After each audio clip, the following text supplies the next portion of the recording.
This lecture I'm going to be talking about non-ferrous alloys. So the previous lecture talked about steel and cast iron and other ferrous alloys where the primary alloying element was iron. And now I'm going to talk about everything else. So this is going to be kind of a rapid fire, and I may not go deep enough into a particular class of alloys, in which case open up a web browser and do a little bit of research of your own. So I expect this to be just sort of a starting point, not a comprehensive review. Yeah, we'll see. We'll see what comes up. So again, steel is great, but it's heavy, so it has a relatively low strength to weight ratio. It has low electroconductivity, and if it's not heavily alloyed with other elements, it can have some serious corrosion issues. So we're going to look at a whole bunch of other non-ferrous alloys, and we'll talk about each one individually. So the first one I'll talk about is going to be aluminum alloys, and aluminum alloys have kind of a similar grading designation, and so we have 1 through 8 grade, and you'll hear me talk about 2000 series aluminum alloys. And if you look at it, each series designation kind of tells you what the primary alloying ingredient is. 2000, 6000, 7000, and 8000 are all heat treatable. And aluminum alloys heat treat by precipitation hardening, right? So you don't quench and temper aluminum alloys. Make sure you don't make that mistake, right? So with all aluminum alloys, we're going to have a solution anneal, and then we're going to age them to form these precipitates. So copper, magnesium, silicon, zinc, lithium, all form intermetallics with aluminum. And if we're going to be precipitation hardening, we like that, right? We want them to combine while the material is cooling, right? So that we can form, or when we're aging, we want them to form those precipitates to increase our corrosion resistance. So it's again a trade-off. If we want higher strength from these precipitation hardened alloys, we can expect that we're going to see a reduction in the corrosion resistance. So pure aluminum actually has very good corrosion resistance. A 7000 series like aircraft aluminum, like 7075 T651, very good strength and mechanical properties, but we're going to see pitting corrosion, and that pitting corrosion generally initiates at these precipitates, these particles. Aluminum in general has an FCC crystal structure. The temper designation follows generally the grade. So if we have 7075 T6 versus 7075 O, the O would be the fully annealed. That's going to be the softest. And then the T6, you follow these sort of instructions to figure out how you're going to age it. And there's a whole bunch of different, this isn't an exhaustive list. There's other temper designations. When you see an aluminum alloy, sometimes they'll even be nice enough to throw an AA in front of it for aluminum alloy. Sometimes they won't. They'll just have you need to know that 7075 is an aluminum alloy. But if you don't understand what the temper designation is, just look it up, right? And the idea here is that the temper is really the combination of the chemical composition, which comes from the 7075, and the temper designation is going to tell you what the yield strength, what the ductility is. Yeah, so gives you an idea of what sort kind of properties you're looking at. You can see that the heat treatment, it definitely matters. Again, this is differentiated between the wrought versus cast, and you remember what that means, right? Wrought is meant to be formed. 7075, 6061 gives you an idea what sort of yield strengths we're talking about. Now, your 7075 T6, we're looking at a yield strength upward of 73 KSI, whereas 6061 T4 is only about 21 KSI. Remember that our plain Jane carbon steel is 36 KSI. So to give you an idea, you say, well, the strength is nothing to write home about on a lot of these. But remember, if we're using aluminum alloys, we're concerned about the weight. So it's the strength to weight ratio that we're really kind of focused on. Aluminum alloys, we said, are very low on the totem pole, right? They're way down here. So we expect them to get the bad end of the stick on the corrosion reactions. You put them together with almost anything and they're going to corrode, but they form a passive oxide layer, right? So since they form that passive oxide layer, the idea here is that, okay, if we have two tanks of water and we say, oh, the tank of the water height in tank A is way higher than tank B, right? And I say, well, okay, that's, in this case, we're talking about aluminum, right? And so you say, well, okay, if I make the connection between these two tanks so minutely small, tiny little straw between the two of them, the flow or corrosion rate between the two tanks is going to be very low still, right? Even though it's a big driving force, natural potential difference, we basically have created a large resistance to that oxidation. And so that's what we're talking about when we talk about the passive oxide layer. Yeah, that oxide layer, it's great in mid pH range. When we go to high pH or low pH, it tends to break down, dissolve, and go away. So you do not want to use an aluminum alloy, even though it's got this nice passive layer. You don't want to use it in really acidic solutions or really basic solutions. It's a bad idea. It'll just break down and corrode very, very rapidly. Sometimes we build up this oxide layer during manufacturing, and that's called anodizing. And so the idea is that we know that if we put this aluminum alloy freshly machined surface, no oxide layer, we put it out in the environment, it will form an oxide layer. But we have no control over how it forms. And so we'll essentially corrode this aluminum surface in the plant, and will form an oxide layer that is the one we want, right? So we'll put it in a solution that contains elements that'll form a stronger oxide layer, and we'll anodize the surface. So yeah, that's all it is. Anodizing is just we're artificially corroding the aluminum on our terms, right? Not on nature's terms. And it leads to a stronger, more robust, more continuous oxide layer. The other nice thing about the oxide layer is that for paint adherence, if you have a solid aluminum with no oxide layer, paint won't adhere to it.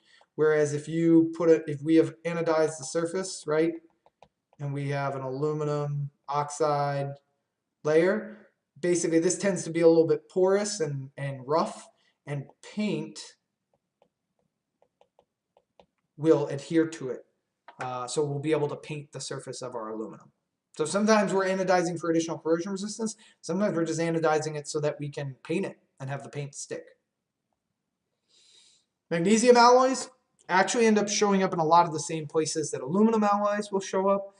It has the lowest density of all structural metals. Again, it is low on the totem pole in terms of its standard reduction potential, but it has what I would say is acceptable corrosion resistance. It's generally the things that sink the corrosion properties of magnesium alloys are impurities. So if we don't control the impurities in the magnesium alloy really tightly, they won't show up in terms of the mechanical properties necessarily, but they will show up when we do an exposure test, and we'll find that the corrosion rates are a lot higher. Yeah. Yeah, we alloy it with aluminum, zinc, manganese, and some rare earths. It's HCP at room temperature, so we can't really cold work it all that much. So your options are either to hot work the magnesium alloys or just cast them in the exact form you want. So these are just some pictures. Canon uses a magnesium frame for a couple of its cameras, and a lot of aircraft seats have actually been transferred into making them out of magnesium alloys instead of aluminum alloys.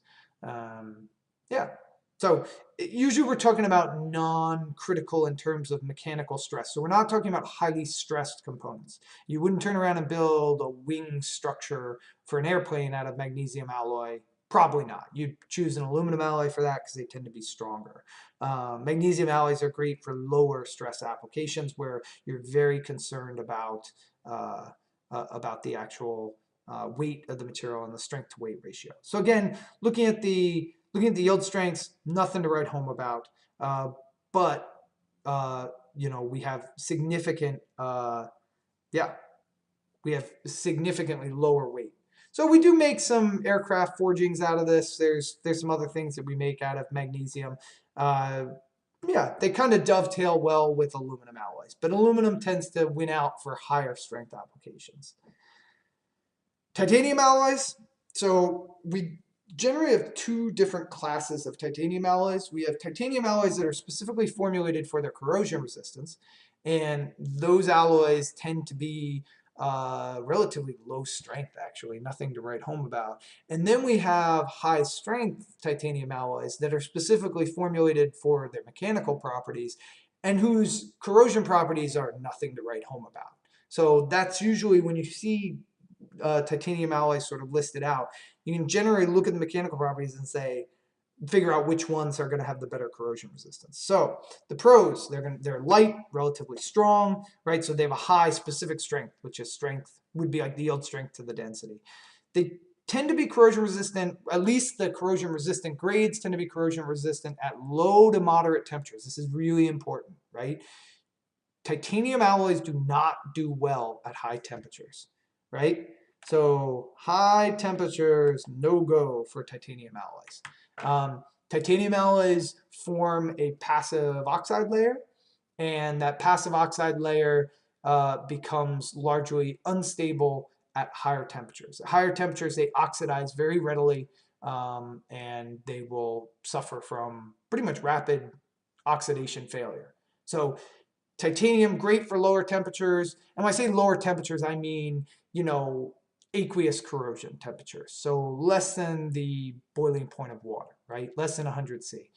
But if I'm building components for a gas turbine that are going to be exposed to the actual hot gases, I would not use titanium alloys. They're very strong, but they're going to suffer in terms of their corrosion resistance at that high temperature. They're non-toxic, which is fantastic, right? This is why a lot of our implants are going to be made of titanium, titanium screws, titanium plates, titanium hip joints. Well, not the joint, but the actual stem of the hip tends to be titanium. So this is great, right? We can dump a bunch of titanium ions into your bloodstream and you'll be okay. They do have a fatigue limit, so if you keep your stress low enough, if you stay below the fatigue limit, you won't have any problems with fatigue cracking. They are now for the cons, right? Why don't we just build everything out of titanium, right? They're very difficult to machine, right? And one of the reasons they're very difficult to machine is that they gall very quickly. So galling is essentially if you rub two pieces of material together, they'll actually bond. So if I press two pieces of titanium together and move them, the tendency is for the material on one side to grab and rip out chunks of material on the other side. So that's what this image here is. This image is a SEM micrograph of a galled surface. So this was a titanium surface that was rubbed together. It doesn't have to be not even necessarily another titanium surface. It can be any other metal, and it'll tend to rip out pieces. Those pieces will tend to bond to the other side and pull out of the surface. Now, what this means to you is that the wear resistance is going to be pretty poor. It's going to be very poor, and that if you rub two pieces of titanium together, you're going to generate a lot of heat. There's going to be a lot of friction, a lot of heat. And if you think about it, in terms of machining, this is very difficult, right? This is not good for us. In terms of if you were building fasteners out of titanium, you'd have to be very careful how fast you installed a threaded fastener, because you would tend, if you're not careful, you'll gall the material. It'll create so much heat that it'll weld it together. In fact, that's one of the ways that we weld titanium together. It's friction welding. We just basically spin one titanium component, press it into another one. They gall, create a ton of heat, get red hot, and fuse together. So cool if that's how we want to join two pieces of titanium. Not necessarily cool if we don't.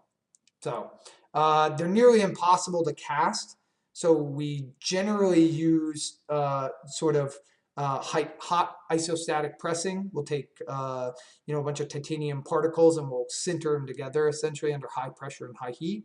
But melting titanium and pouring it into a mold won't go well. And one of the main reasons is because it oxidizes so quickly at high temperatures. So same reason we don't want to use titanium at high temperatures.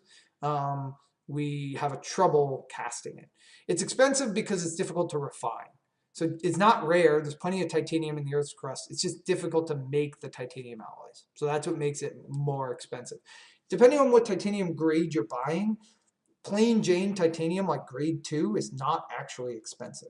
So it depends. When you're buying the fancy stuff, it's going to get expensive, but it has less to do with what goes in there and more to do with sort of who makes it and how much they make it. So if you have one producer of a metal alloy, they're going to charge you a lot for that because they have essentially a monopoly. So um, some of the grades will suffer from crevice corrosion, particularly at low pHs and high temperatures, and if there's chlorides present. So that's some grades. Some grades won't. But it's one of those things you have to be aware of. If you create a crevice, that there'll be corrosion that occurs inside the crevice. So yeah, that's titanium alloys. Commercially pure grades 1 through 4. Grade 2 is kind of our workhorse. As you move up the grades, you increase strength. So I told you before that they were kind of corrosion resistant titanium, that we were using them specifically for their corrosion resistance, and then they have decent strength and good strength to weight, and that's these, right? So that's why we use these. And 1 to 4 we increase strength. Yeah, that's their goal, right? But they're not meant to be high strength titanium grades. Our high strength titanium grades tend to have a microstructure that is essentially we end up with precipitation hardened structures. So within titanium alloys, if you look at the different types, we have alpha alloys, we have beta alloys, and then we have alpha plus beta alloys, right? So the alpha phase in titanium alloys is going to be HCP, and the beta phase is going to be BCC. So alpha alloys, yeah, these are some of the benefits. They have superior creep resistance. Yeah, they're suitable for somewhat elevated temperature, but we're not talking really high temperatures here. Yeah, and they can't be strengthened by heat treatment, so they don't precipitation harden. Whereas beta alloys, right? Beta alloys are actually heat treatable. And so we're going to heat treat them. This is going to be a precipitation hardening phase. So pretty much any titanium alloy that has a beta phase in it, whether it's alpha plus beta or pure beta, we're going to be using that titanium alloy for high strength. We're going to be heat treating it and getting a very high strength alloy. Yeah, alpha plus beta, so we can have a mix. This is kind of like the duplex of titanium alloys. Yeah, that's what we're looking at. Yeah, the most common one is going to be titanium 6 aluminum 4 vanadium, so Ti6Al4V, and that's an alpha plus beta alloy. You see those in a lot of our medical applications, right, where we need sufficient strength. If you're using these as screws and plates to hold somebody's bones together, you're going to need more strength than what grade 2 has. So, yeah. If it's alpha plus beta, we know we have the beta phase in there. We know the beta phase is heat treatable, so we can heat treat these alloys. To give you an idea of what the alloy, basically which stabilizes what, aluminum and tin stabilize alpha, vanadium, molybdenum, chromium, and copper stabilize beta. All right, so just looking at some of the corrosion resistant grades, outside grades 1 to 4, which are quote unquote commercially pure, essentially we have a few different elements that we add, ruthenium and palladium, and those are grades 7, 11, 16, 17, 26, and 27, right?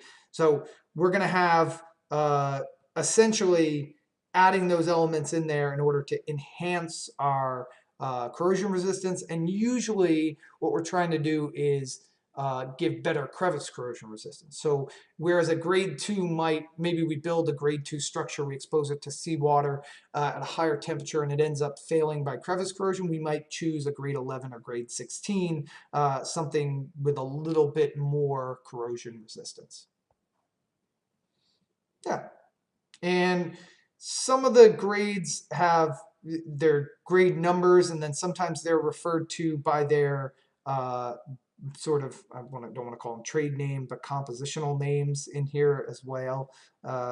So the 6Al4V is also called grade 5, and then you also have your UNS number as well.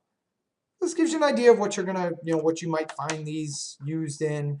Uh, yeah. So just keep in mind that high temperature limitation, right? That's something to keep in the back of your head, that the high temperature limitations are important. Um, and so if you're using it in an aerospace application, you just don't want to use it in an area where you're going to see really high temperatures. And this gives you an idea of, right, here's your commercially pure. In the grand scheme of things, 60 KSI, not particularly high strength in the continuum of materials, right? Good strength to weight ratio, but not particularly high strength.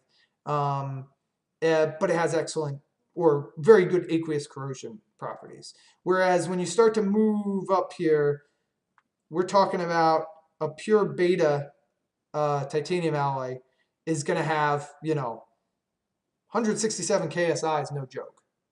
That's up above what a lot of high strength steels are, but much lower density. So, yeah, but you're going to pay for it, of course. There's no way of getting around that. Zirconium alloys. Zirconium is abundant, but it really hasn't made its way too far into commercial alloys, just because the refining technique is relatively new, right? So the way that we refine ore into zirconium alloys is relatively new, and so that's more recent. They tend to be they're gaining a larger market share. So they have similar properties to titanium and 300 series stainless steel. That's mechanical properties. HCP at room temperature, right? And that's the alpha phase. If you go above 870, they transform to BCC. They have outstanding corrosion resistance. So zirconium generally have better corrosion resistance than even titanium and stainless steel. So they're really quite impressive in terms of their corrosion resistance. So they're kind of becoming, I'd say, the material choice for heat exchangers, reactors, piping, and chemical processing and nuclear industries. So when I say they're becoming, I mean, if you looked at a new plant, you might see a fair amount of zirconium products. If you look at a plant that was constructed 10 years ago, you would see much fewer. The big advantage in the nuclear industry is that they're transparent to thermal neutrons. So the original zircaloys were developed as cladding for fuel rods in nuclear power plants. So we needed them to have good corrosion resistance, but we also needed them to be transparent to neutrons, right? And so that's essentially, we would take these nuclear fuel rods and we'd clad them in these zircaloy alloys. But again, since the commercial refining technique has been advanced, you're going to start to see zirconium alloys showing up more and more. Copper alloys, pure copper has excellent electrical and thermal conductivity, right? So your pure copper alloys you're going to see in places where we don't care about the mechanical strength. We just want good electrical properties, like in electrical wires, or thermal conductivity. So engineering copper alloys, the advantage of them is going to be strength and corrosion resistance, right? And then electrical copper alloys are going to be your conductivities. So electrical copper alloys are going to be very, very low alloys, almost generally commercially pure copper. So yeah, the thermal conductivity is twice that of aluminum and 30 times that of stainless steel. But there's a whole other class of copper alloys that we don't really care about the conductivity. What we're more concerned about is strength and corrosion resistance. So copper alloys form this an oxide layer that's protective. It's called a patina. And so this oxide layer tends to be a thicker oxide layer.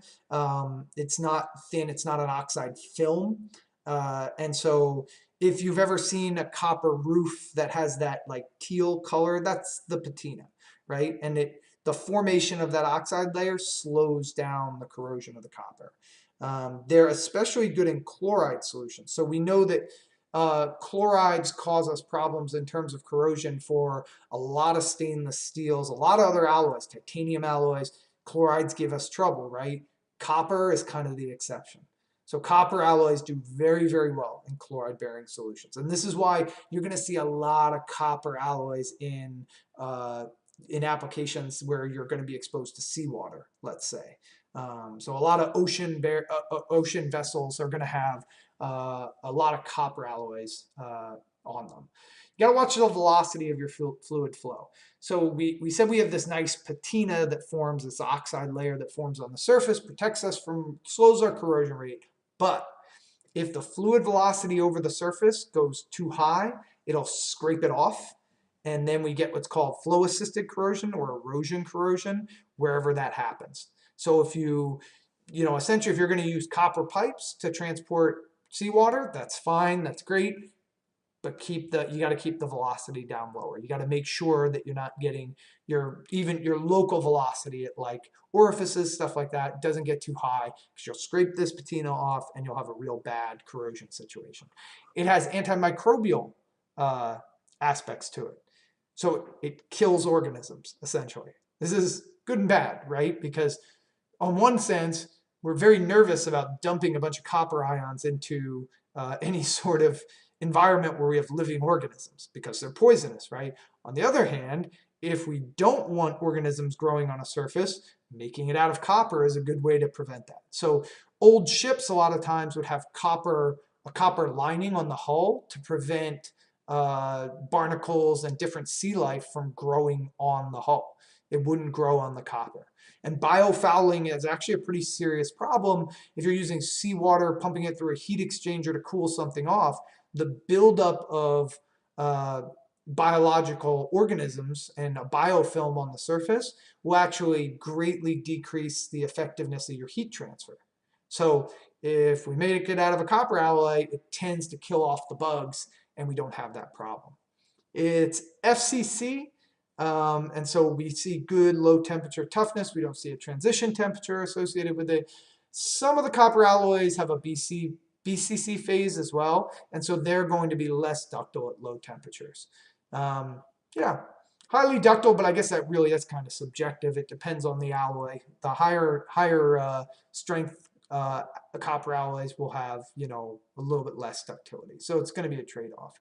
We can either solid solution strengthen them or precipitation harden them. So we can add other alloying elements, which we know increases the strength of our material, right? Because of those, we're basically substituting in different atoms for our copper atoms. And we can also just form precipitates. So there are copper grades that precipitation hardening. This is the copper tree, right? It gives you an idea of the most common copper alloys that are available and what they're alloyed with. So brasses are probably some of the most common that we see. And brass is just copper and zinc. There can be other things mixed in there, but if it's a brass, it's predominantly copper and zinc, right? Brasses show up all over the place. Copper and tin would be tin bronzes. There's silicon bronzes. Copper and nickels, so 90-10 copper nickel, 70-30 copper nickel. These actually show up quite a bit in the oil and gas industry for different pipelines, screens, things like that. If we're exposing them to seawater at higher temperatures, and basically if we're having trouble finding a stainless steel that'll cut it, a lot of times we'll go to a copper nickel. Especially if it's in a mission critical location where we can't afford to have a failure or where a failure would be really expensive. Beryllium copper are the primary precipitation hardening copper alloys. So if strength is what we desire, we're going to add beryllium and some other stuff in there, and that's going to end up dropping out and forming our precipitation hardened coppers. If we look at kind of what some of the strengths here are, outside of beryllium copper, our yield strengths on our copper alloys are nothing to write home about. So you look at the majority of these copper alloys, we're talking 10 KSI, 19 KSI, 12 KSI, right? We can work harden them, right? We can cold work them up to 70, 75 KSI, but that's not really much to write home about. It's decent, it's okay, but I think the only copper alloy that would be classified as high strength would be beryllium copper, and that's because of the precipitation hardening. So again, when you're using a copper alloy, a lot of times you're not using it primarily for its strength. They're using it primarily for its corrosion resistance, its resistance to stress corrosion cracking in chloride-containing environments. Nickel alloys, obviously, if the primary element in our alloy is nickel, it's going to be insanely expensive, right? So as a rule, we're usually looking at nickel alloys are going to be FCC crystal structure. We're typically going to either strengthen them by solid solutioning, so we'll just add other elements that substitute in there, or by precipitation hardening. And these are the elements we would use. We're going to work harden them, so we'll cold work them in order to increase the strength as well. Again, kind of similar to copper alloys, our strengths that we can achieve with nickel alloys are not huge numbers. When we cold work them, we're in the 30 to 70 KSI yield strength range. So, decent, mid-range, comparable to mid-range steel, but not high strength. In comparison to steel, let's say. Oh, yeah, it's good to know. Excellent corrosion resistance. We know obviously nickel alloys are going to be immune to chloride stress corrosion cracking, which is fantastic, right? We don't have to worry about that. They have very good high temperature resistance. So let's say we're going to build a flame tube for a boiler, right? Nickel's a good choice, right? So when we look at the oxidation characteristics of nickel and we look at how those oxides form at high temperatures, nickel has a very elastic oxide, metal oxide that it forms, and as a result, again, if you're building a flame tube that's going to be exposed to very, very high temperatures, nickel alloy is a good choice. They tend to be soft magnetic. Yeah, there's a whole bunch of different interesting nickel alloys. Titanium nickel alloys are the shape memory alloys that have a very, obviously niche usage, but yeah. Just keep in mind, if you're building out of nickel, it's going to be expensive. So if you're building something really big out of nickel, it's going to be really expensive. Nickel 200, most of the alloys are just labeled, a lot of times it'll just be alloy 200. They won't even say nickel 200. They'll just say alloy 200, and you have to know it's a nickel alloy. Yeah, again, when you look at the tensile strength and the yield strength, we're not talking crazy values here, right? This is kind of showing you the effect of, sort of the cold work on this, right? So we've got really good elongation, really good high ductility, right? However, the yield strength really only looks like it gets up to about 100 KSI, which is good. Don't get me wrong, that's solid. But for a medium or high carbon quench and tempered steel, that's pretty low. So we can get these kind of are comparable to low carbon and medium carbon steels with less aggressive heat treatments and probably better elongation, but a lot more expensive. Yeah, this gives you an idea of some of the more popular alloys that pop up. I'm just familiar with these alloys because these are what show up a lot of times in oil and gas applications where we need some serious corrosion resistance. So if we're transporting a fluid that's highly corrosive and we can't afford a failure, generally you're willing to spec one of these alloys and pay for either 625, C276, or 825. All of these are very, very expensive. And so the availability, also what goes down is sometimes these are pretty good, but some of the more niche ones, even if you could afford them, there's nobody that'll sell you a piece of the material in the shape that you need it to be in. So just because you have all the money in the world doesn't mean eventually you'd find somebody to produce it for you. But yeah. So again, remember, nickel, immune to stress chloride, or stress corrosion cracking, particularly in chlorides. So the thing that absolutely kills austenitic stainless steels, right? Nickel alloys don't have a problem with it. Do you need it? I don't know. Depends. Depends how much tensile stress you have. Depends on the chloride concentration. Depends on the temperature. Nickel alloys, since they're some of the most expensive, also have the coolest names. Yeah, They've got some pretty neat names here. Inconel is going to be a nickel alloy. Monel is going to be a copper nickel alloy. Nicrifer sounds like an awesome metal band name. Yeah, gives you an idea of what we've got. So you see any of these? Uh, obviously some of them don't have nickel in the name, but just Google it and you'll figure out it's a nickel alloy, right? But you can see that these are the different companies across the top that make these nickel alloys, and each one has its own trade name that goes by. Our super alloys, when we talk about super alloys, we are generally talking about an alloy that is specifically formulated to have outstanding high temperature properties, both mechanical and oxidation resistance. So we know it, we're talking about very high temperature. We're talking about temperatures well above the boiling point of water, 300, 400, 500, 800 C, right? Talking about high temperatures here. And what we find is that non-superalloys, a lot of times their mechanical properties will get significantly worse with higher temperatures. And that can be a problem for us. And then some of them just oxidize. So they essentially just corrode at high temperatures. And so there's a whole class of superalloys, in quotations, right, that they're generally just cobalt, nickel, iron alloys, right? Sometimes we'll add niobium, molybdenum, tungsten, and tantalum, which are refractories. Chrome and titanium will get dropped in there sometimes. And the only reason you go to a superalloy is if you have a really high temperature application where you also are experiencing high stress. Thus, they're called super alloys. You see these pop up a lot on aircraft, particularly in areas where you're going to have high temperatures, like around the jet turbine.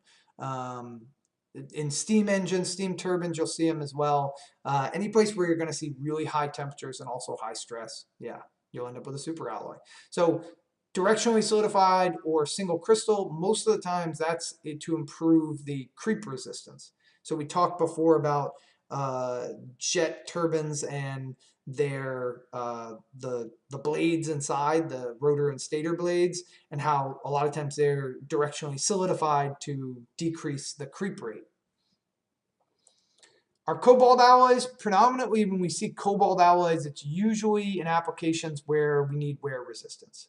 So they also have excellent corrosion resistance, but usually it's in areas where we're gonna have two surfaces rubbing together, and cobalt ends up having really excellent wear resistance. So it's like the anti-titanium. Like titanium's terrible, it galls and when it rubs together, but cobalt has excellent wear resistance.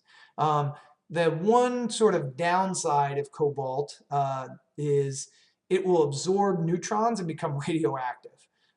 So what you're going to find is you're going to see a lot of cobalt-based alloys for high temperature, corrosion resistant applications or wear resistance applications. But when you go into the nuclear industry, you're going to see very, very tight restrictions on the amount of cobalt that can show up in materials. So they'll basically say the opposite. They'll say no cobalt. We don't want any cobalt because that material is going to become radioactive when exposed to neutrons. So if you ever kind of are looking at stainless steels and you see very tight, low restrictions on cobalt, it's probably intended for use in the nuclear industry. So yeah, and it's gonna a little bit of cobalt's gonna show up as an impurity element as you're refining a metal. And for you to get that cobalt lower and filter it out, essentially, is going to cost you more money. So if it's going to the nuclear industry, you do that. If it's not, then you probably won't. Probably just leave whatever little amount of cobalt is in there. You definitely wouldn't use cobalt in the majority of nuclear applications. And this just gives you a little bit of a comparison of wear resistance versus like a nickel alloy, right? Like C276, right? Nitronic. Again, both nickel alloys, and you can see, you know, our stellite 21 and 1, which are going to be cobalt alloys, just completely outperform these others in terms of damage from. This is abrasion, right? So we're rubbing two surfaces together. Yeah, gives you an idea where this might show up. You can probably figure out any place you have two metal surfaces rubbing together, probably a good place for cobalt. Yeah, this gives you an idea of sort of what we're looking at here. Um, this is stress rupture, so this has to do with essentially, uh, yeah, this has to do with creep, I believe, or yeah, this is a creep test. So you can see you got some pretty good creep characteristics as well, high temperature creep characteristics. This is going to be a corrosion resistance comparison, right? And so this is showing the critical pitting temperature. So we know pitting forms when we make the environment too aggressive for the passive film. And what essentially this is just showing us is that our cobalt base alloy, which is Haynes 1233, right, has a very, very high critical pitting temperature, meaning that compared to like a 316L stainless steel, this cobalt alloy is going to have a much, much higher pitting resistance. Now, I guess the question would be, do you need it? I don't know. Do you? Did the 316 pit? If the 316 pit, you work your way up the chart. Maybe you go to 625, which is a nickel alloy, and see if that works. And if that doesn't work, you may have to pay for the really expensive cobalt alloy. Our refractories, refractory is the same term when we talk about metals, is at high temperatures, right? We're looking for metals that that have very, very high melting temperatures and therefore can be used in high service temperatures. So if its melting temperature is between, you know, basically 2500 and 3500 C, right? We call it a refractory. Keep in mind that steel is going to melt at 1500 C. So niobium, molybdenum, tungsten, and tantalum are all refractories. And so when they show up in various applications, a lot of times it's because we intend to use them at a very, very high temperature and we don't want them to melt. So tungsten shows up in welding electrodes and incandescent filaments. I actually have there's a tungsten element in our scanning electron microscope, right? And you can imagine a welding electrode is probably easy for most of you to imagine that, yeah, it's going to get to some really high temperatures. You don't want your welding electrode to melt. You want it to stay a sharp point and make an arc for you. Tantalum is kind of an interesting one. It's virtually immune to any chemical attack below 150 C. It's kind of interesting. Yeah, so you might see it show up in some specialty applications where, again, it comes down to, well, why don't we build everything out of tantalum? Well, you figure out why we don't build everything out of tantalum. Probably because it's super expensive and it might have terrible mechanical properties. But you might be able to come up with an application where, you know, a stainless steel and nickel alloy, nothing else will do. And then you might start alloying with tantalum to basically get better corrosion resistance. Our nobles, silver, gold, platinum, palladium, rhodium, ruthenium, iridium, osmium. They tend to be very soft and ductile. They tend not to be very strong, but they're pretty darn corrosion resistant. And so you see them show up in jewelry, dental structures, electrical contacts. Electrical contacts, we can't have corrosion over time. We expose it to the environment and you don't want it to corrode. Now, silver itself will actually form an oxide layer. So, you know, this is why silver, when you say silver tarnishes, it has to be polished. What you mean to say is it forms an oxide layer, and the oxide layer is thick enough that you can see it, and it no longer looks shiny. Yeah. Platinum, a lot of times it's used as a catalyst. And it's extremely expensive. So if you need a platinum catalyst, it's going to cost you a lot of money. Some of our miscellaneous alloys that show up, solder, a lot of lead alloys. Lead shows up in X-ray shields, batteries, tin, internal coating of tin cans, right? So it doesn't react with food. But this is why once you open a tin can, you shouldn't store anything in it because tin is fine as long as there's no oxygen. But the minute you open the can and allow oxygen in, it'll actually then start to corrode and go into your food, and eventually you'll corrode the whole tin surface. Zinc alloys, we use zinc alloys as sacrificial anodes. So basically we hook them electrically to, let's say, steel, and then the zinc corrodes where the steel doesn't. Galvanized, if you ever heard of galvanized steel, it's just steel coated in zinc, right? And the idea here is the zinc corrodes so that the steel doesn't. The zinc isn't the thing that's actually holding any of our load. It's not the thing that's bearing any of the stress. It's just there as a protective coating and it sacrifices itself to produce electrons for the oxygen on the surface, right? That's the oxygen wants the electrons, zinc gives them up so that the steel doesn't have to. It'll protect the steel as long as it's there, but eventually the galvanized surface will just completely corrode away, and then it's just bare steel. So you've seen galvanized structures, I'm sure of it. If you've ever looked at a light pole or a handrail and you've seen this structure, and you look at that structure and you say, oh, those look like grains. They are grains, right?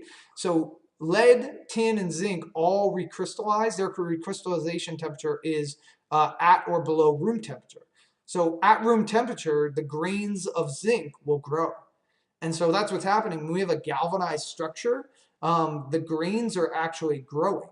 And the environment kind of naturally etches the grains and reveals the grain microstructure to you. It's just so rare. With steel, our grains are so small we need a microscope to see them. But on a galvanized structure, you can see them because they grow at room temperature to a size that you can see with the naked eye. So next time you roll up to a light pole or something like that, and you see these things that look like grains, you can point out to your non-engineer friends that those are in fact grains that you can see, and that that's a galvanized structure. All right.